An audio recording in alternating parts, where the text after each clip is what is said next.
Welcome to Driven Ops Power Talk. I'm Jasmine Moore. And I'm Rebecca Heisey. We're two work besties who have spent over a decade learning the ins and outs of sales and marketing. On this podcast, we discuss all things go-to-market operations, the people, processes, and technologies that make up the engine of a thriving go-to-market function. Let's get to it. Welcome back to Driven Ops Power Talk season finale. I know, can't believe it. Congratulations. Yes. We've made it through our first season of podcasting. Yep. Episode 14. Don't ask why we chose 14, but this is it. This is our season finale. And today we're talking about something that is always top of mind for, colleagues, clients, projects that we're always working on. We're going to be talking about the Lead Lifecycle Architecture. What is it? Why is it important? It comes up all the time. And really what it is it's a structured framework for managing the leads and the customers that go through your marketing, sales, and customer success processes. Typically, there are stages defined in the life cycle like MQL, SQL, opportunity. Every company has a setup that's slightly different, but what these are, there are stages with specific criteria for progression. How are customers moving through the life cycle?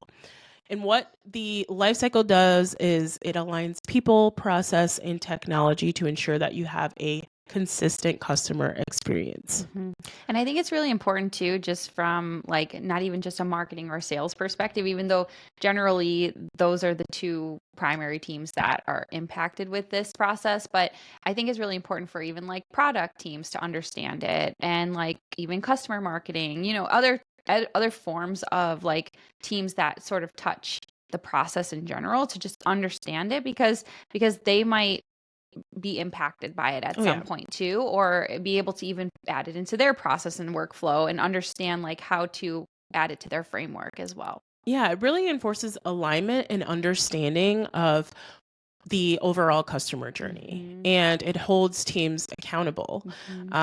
Typically, this is driven from the marketing team, but there are stages that impact the entire customer journey, and there are expectations for how to move customers through each stage. What does every team do for when we have an MQL? Who's responsible for owning that stage? Same for SQL and opportunity. I think it just puts it all in perspective and like I said, holds team accountable for what the expectation is for each stage.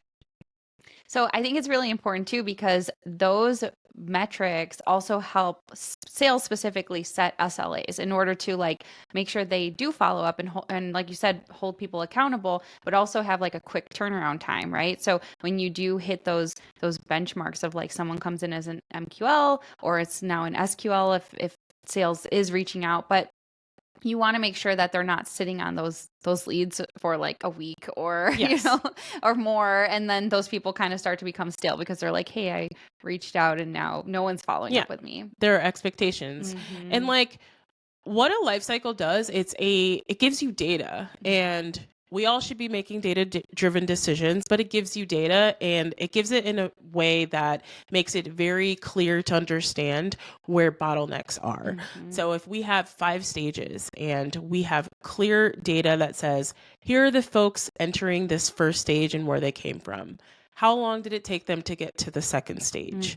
What's the conversion rate? What is the velocity? Okay, how about from stage 2 to stage 3?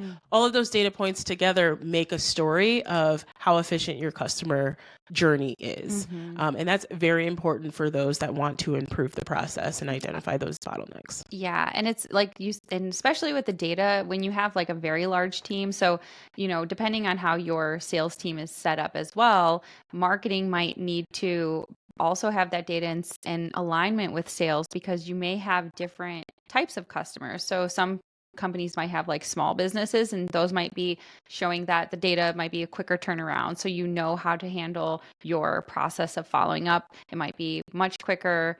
But then when you have your enterprise customers, that sales cycle and that process in general might take a lot longer. So having all of that data to be able to look back on is extremely important, to your point, because you might not always have the same process for every type of customer that comes in as well. That's a good point, because something that always comes up is your conversion rate by your marketing channel. So I see in a lot of different life cycles, event source leads, they convert faster than, say, content syndication leads. And when you have that data, you can start to expect, okay, we're putting the budget into events, but also content syndication. But what are we expecting?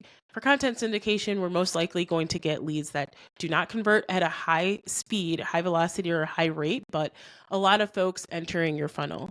Event leads, they're typically higher converting leads. They have a higher conversion rate. And without an architecture to collect that data, you'll never know that.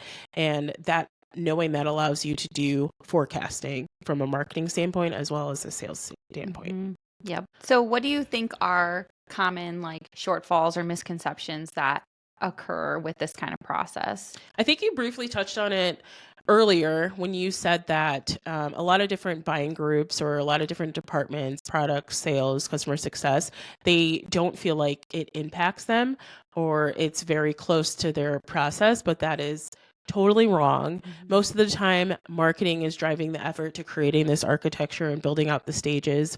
But they should be doing just that. They should be driving the effort, but also clearly communicating and working with and getting buy-in from the sales team, from the customer success team, because this is an entire customer lifecycle. It's not just for marketing leads. If you want to improve your customer journey, you should pay attention to it because it impacts you. As a sales rep, you want to know where your leads are coming from, what leads are hot, what leads are kind of cold, because it switches up your process and the way that you're speaking to these leads. So all of this data is very important and teams should be paying attention to it. So definitely. I see teams not pay attention to it, and I think that's a huge shortfall. Yeah. And I think that, even when we started, I think that sales and marketing always kind of butted heads. And I think this is always kind of a point of contention between the two teams generally. But over the last few years, I think that now people are starting to understand that, each team cannot function really on its own. Like everybody needs to work together and collaborate and understand this kind of process and understand the importance of this process.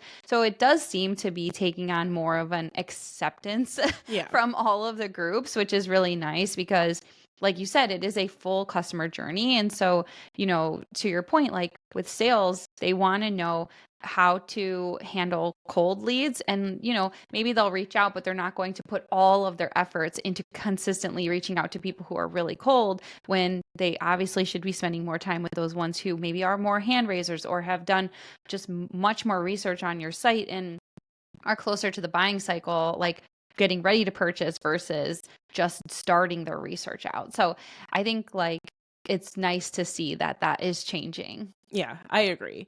Something else I see and find to be a common misconception or shortfall is overcomplicating the life cycle. I mean, we want all of these stages and more data, and then it ends up being, the data hygiene is not kept up, and it's just so complicated to where folks are not paying attention to it, and so then it becomes unusable. So I would say make them basic, make them very clear and objective so that everyone can understand them. When you start to create these life cycles that are overcomplicated, sales is like, okay, well, this is too much. Okay, that's your thing. That's your project. Great. Get all the data. I'm going to work on this. Because if they don't understand it, they won't really put time and effort into it. Yeah, definitely. One last thing that is a shortfall is not implementing feedback loops. I think this is very important because the whole point of a life cycle is to understand your customer journey, its efficiencies and inefficiencies. And so having those feedback loops, from MQL to SQL, okay, why aren't leads converting? What's the feedback? Having a close relationship with your SDR from a marketing standpoint and a clear way and mechanism to get feedback on the leads, on the overall quality of the leads, I think is very important. And that's where teams fall short a lot of times because we don't want to set and forget it.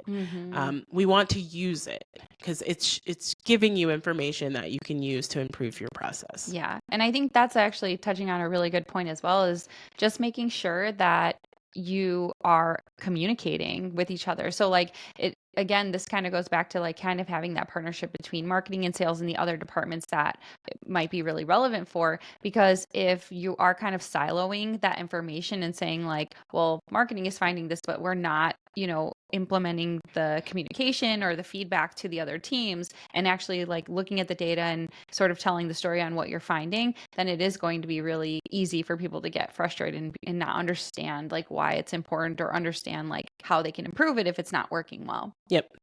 So what does this look like? A lot of companies have their own variations of their life cycle stages. I like a very basic framework. I'm going to run through a quick framework with very easy to understand definitions. And this could be a starting point, or this could be a life cycle for a company. Okay, so 1, lead. This is any known person in your CRM or your marketing automation platform. We don't have lead, known, engaged, no. Just lead, a person. From lead, we're going to MQL.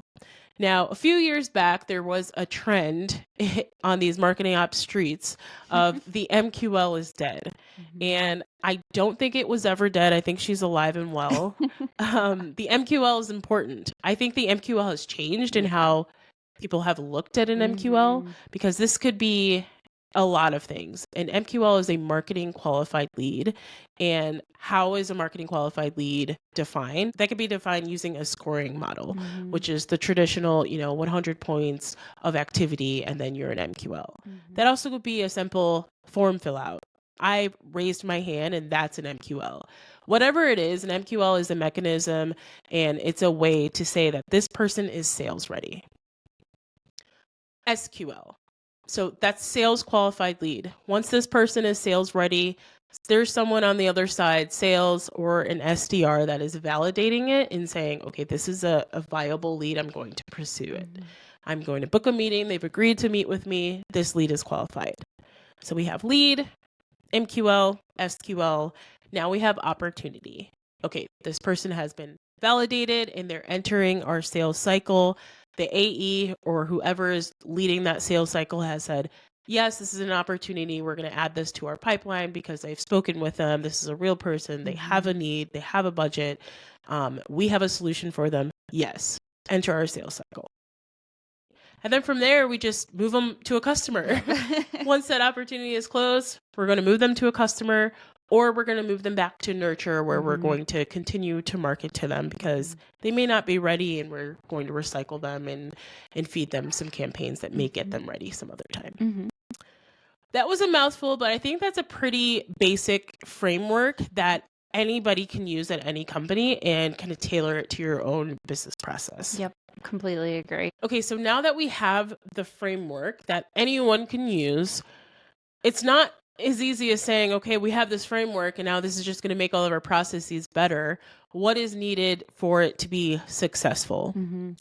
So you definitely need, again, to communicate and have alignment across all of the business, right? So again, you don't want to just kind of silo that information. You want to make sure that it's a collaborative effort between marketing, sales, your client teams, and whoever else might need to be involved. Make sure that they understand what those different motions are, how you are scoring them, because everyone wants to be able to like have a little bit of their 2 cents in there. Like you said, when you're becoming an MQL, you might get scored on 100 points, but like what defines those 100 points? So you want to be able to kind of communicate that and talk about it with the team and make sure that everyone agrees on that. Yeah, because what we don't want to happen is we don't want the CMO to go into a leadership meeting and say, hey, my team produced 50 MQLs and 25% of those converted to SQLs. And then the rest of the team is like, okay, what does that mean?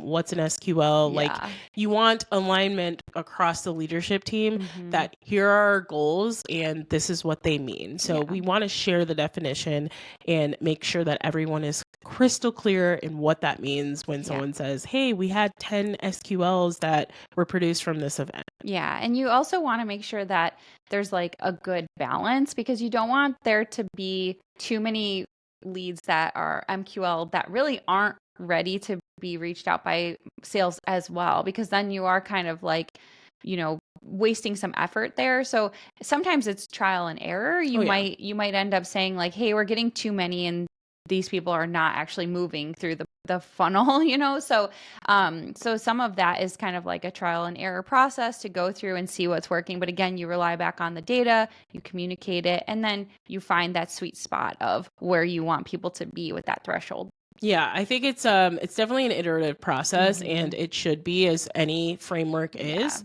I would say that if you are going to change it at the end of the period. Try to, because once you change it, that historical data is a mess, and we all know that if you change the definitions, and then it's just a mess trying to get that historical data to align. So change it when you need to. I like changing it at the end of the year. If I'm going to change it, I'm going to have a year's full of data, and then we're going to reassess and change it. But stick to it. Stick to your plan as much as you can, but iterate on those processes that drive the leads through the stages, because that's what it's for. Yep. Okay, so what else is needed? Collaboration. We have shared definitions. I think also what we need are clear handoff processes. And so how, like we said, how are leads progressing through each stages, and how are teams handing off the ownership of these leads? So as marketing, we own these MQLs, but when it's an SQL, or after I hand it off, okay, now that's you. What is your responsibility, because you own this SQL stage? Yeah. And it's important because like that's when those teams need to define how quickly they can follow up with those people based on resources, or just in general, how fast they want to get in touch with those people who might be a good lead to follow up with, because you don't want them to get stale. You don't want them to forget about you and say, well, you know what, I reached out to your competitor and they reached out to me quicker than you did. So that's kind of that fine line that you really have to sort of be on top of when you're following a process like this. Absolutely. Technology also makes a huge difference when it comes to lifecycle enablement. Usually the lifecycle is built in your CRM or your marketing automation platform, and there are automations in place. So we talked about lead handoff and SLAs. Having automated lead status updates and timestamps makes the data collection possible, one, but also it makes the reporting easy, because really all of this data collection means nothing unless you're synthesizing it into a report and dashboard where you can easily capture those insights, and technology is a huge part of that. Yep, definitely. And then I think the other really important one, maybe not last, but I would say just one to note, is regular review and iteration. So always having monthly or quarterly check-ins to assess the data, making sure that nothing is getting bottlenecked, making sure your teams are actually hitting those SLAs you put in place, making sure that just in general, that again, sort of to some of the points we made earlier, that the process is working the way it's intended to, and the way that everyone kind of outlined and agreed to. And then maybe if you don't like how it's going, or the data is not showing improvement, or that it's a good process, then picking a timeline of when to sort of fix it and make that change later on. So I think that was a good crash course in Lead Lifecycle Architecture. It's a very powerful tool, but when misused, it can cause a lot of headaches. So use that easy, quick framework, lead, MQL, SQL, opportunity, customer, and you are on your way to a successful customer experience. So now it's time for coffee talk. Coffee talk.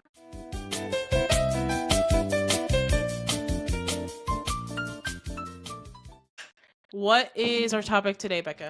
Well, we're getting really close to the holidays, so I was curious on your opinion of virtual holiday parties. What do you think? Are we still doing those? I mean, a lot of people are still virtual, and maybe they don't have all of their teams local, or an office that's local. So, I mean, what do you think? Like,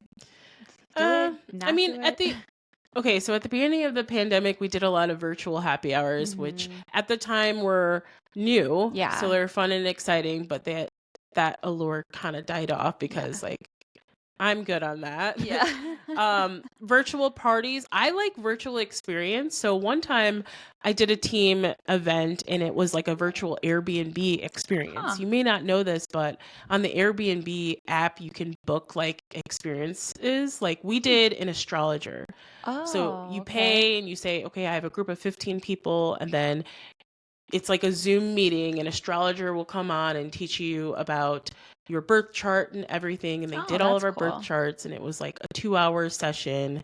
The team paid for lunch, and it was like a good event. Yeah. So I like those virtual experiences. I mean, a lot of us are remote, and so you have to kind of find ways to bring people together on a personal in a personal way, I guess. Yeah, I think if you're really putting effort into what the virtual experience or holiday party is going to be, then I think they could still be like a hit, you know, because again, like we do have a lot of people who are still virtual, and it's also hard because a lot of times people are in different time zones. So you want to make sure that like you're still kind of getting together in some kind of way, and it's not always just business.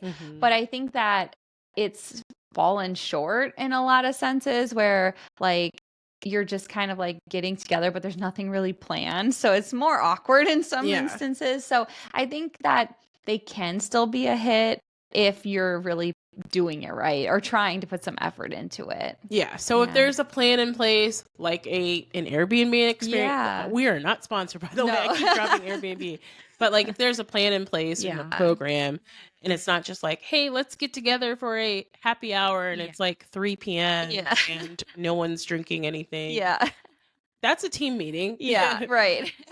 So those are big flops. Yeah, I would say. And then I think it also should be a little bit smaller, not like your entire company's trying to do this whole big party thing online, because then that is also, people don't want to be on camera at that point. Yeah. So I think if you have a smaller team and you come up with like a nice little sort of event or activity to just do and try to like have a camaraderie with each other, then that's pretty cool. But like company-wide huge virtual things might be a miss unless again you're really putting some serious effort into making it really great. You need a virtual event planner. Is that an occupation? It might be now. It should be a virtual event planner for corporate. I feel like they probably are, because I mean, even when you think about all the like conferences that were virtual, those people are probably doing the virtual company parties too. Yeah. Virtual conferences have really stepped up their game these days. They have. Mopsapalooza used Excel events, and they had a virtual aspect, which I like. I was there in person, but I was also utilizing the virtual experience. Yeah. Looking at sessions that I can't make it to.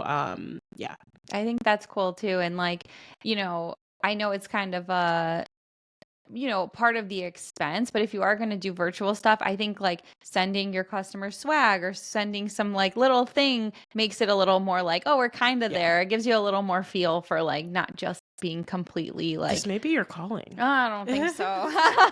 Like maybe I can be you would like, probably be really good at it. I don't think so. I might be okay with like, hey, let me be part of the like committee who gets to throw out some ideas. But then after that, I'd be like, someone else go and do the things to make it happen. I don't know. But fun fact, I was scarred by a committee. My first job out of college, I was part of the party planning committee, the PPC. And like, it was just like a lot of drama that I was like, whoa, we're at work. I don't want this type of energy. Like, it's weird. I have never been in a committee since. I don't blame you. That could be a lot of like, my opinion is higher than your opinion, or people are just a little bossy. I don't want to deal with that either. Like, this is before COVID too. Like, oh my gosh, you guys, we're all in person. Yeah. We're going to like have ice cream at lunchtime. This is not that deep. No more committees. Yeah. It's not my thing. Yeah. All right. So I'm definitely not taking that on then. So, but yeah. So interested to hear people's thoughts on that, since we're right around the corner for the holidays. Let us know what you think about virtual parties. Yeah. All right. Well, this is the end of our first season. Can't believe it. Yes, we can't believe it. We made it. Congrats, Becca. You too. Congrats. A great first season. This was a lot of fun. I'm excited about season 2. We have some exciting things coming. Yep. And hope you come back. All right. See you next time. Bye. Be sure to like, subscribe, and follow us on all social media platforms. Keep up with us and all of our hot takes on all things go-to-market operations. See you next time.